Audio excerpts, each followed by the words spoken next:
Ადასტურებს მიხეილ სააკაშვილი მიუნხენის კონფერენციაზე არ იყო მოწვეული წელს ორი მარტივი მიზეზის გამო მიუნხენის კონფერენციის ფორმატი როგორც წესი არ ითვალისწინებს სახელმწიფო მეთაურების მონაწილეობას, ეს ხდება მხოლოდ გამონაკლის რეჟიმში. საგარეო საქმეთა სამინისტრო ადასტურებს, რომ მიხეილ სააკაშვილი მიუნხენის ფორუმზე არ დაუპატიჟიათ. ეს განმარტება ვაშაძის უწყებამ მხოლოდ მას შემდეგ გააკეთა, რაც ცნობილი გახდა, რომ ფორუმზე მიწვეულ პირთა წიგნში საქართველოს პრეზიდენტის გვარი არ იყო.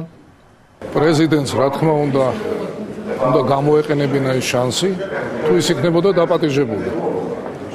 როგორც ირკვევა, რომ ის ამ კონფერენციაზე წელს დაპატიჟებული არ ყოფილა. მიუნხენის კონფერენცია უკვე დაწყებული იყო, როდესაც პრეზიდენტის პრესპიკერი ჟურნალისტებს არწმუნებდა, რომ მიხეილ სააკაშვილმა მიუნხენში წასვლაზე წელს უარი მოუცდელობის გამო თავადვე თქვა. გაზაფხულის დასაწყისშივე დაგეგმილია ოფიციალური ვიზიტი საქართველოს პრეზიდენტის რამდენიმე ქვეყანაში. აქედან გამომდინარე, ეს გრაფიკი არის საკმაოდ გაწერილი, საკმაოდ მჭიდრო და ეს იყო ერთ-ერთი მიზეზი იმის, რომ ის ვერ ახერხებდა მიუნხენის კონფერენციაზე წასვლას.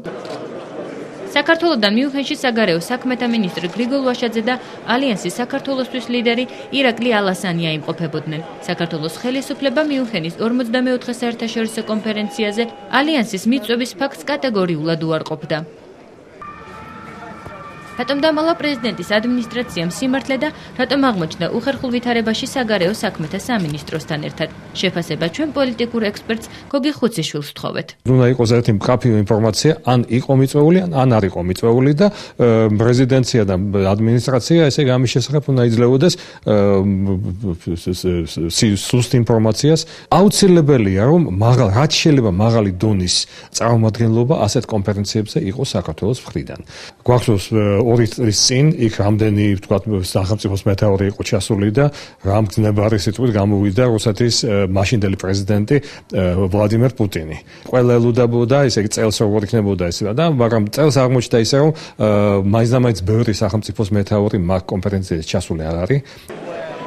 მიუნხენის უსაფრთხოების კონფერენციაზე ქართულ-რუსული ურთიერთობები მთავარი თემა არ ყოფილა. ამაზეც და მაისში დაგეგმილ მერის არჩევნებზეც ევროპელმა პოლიტიკოსებმა თავიანთი მოსაზრებები ქართველ სტუმრებს პირადად გაუზიარეს.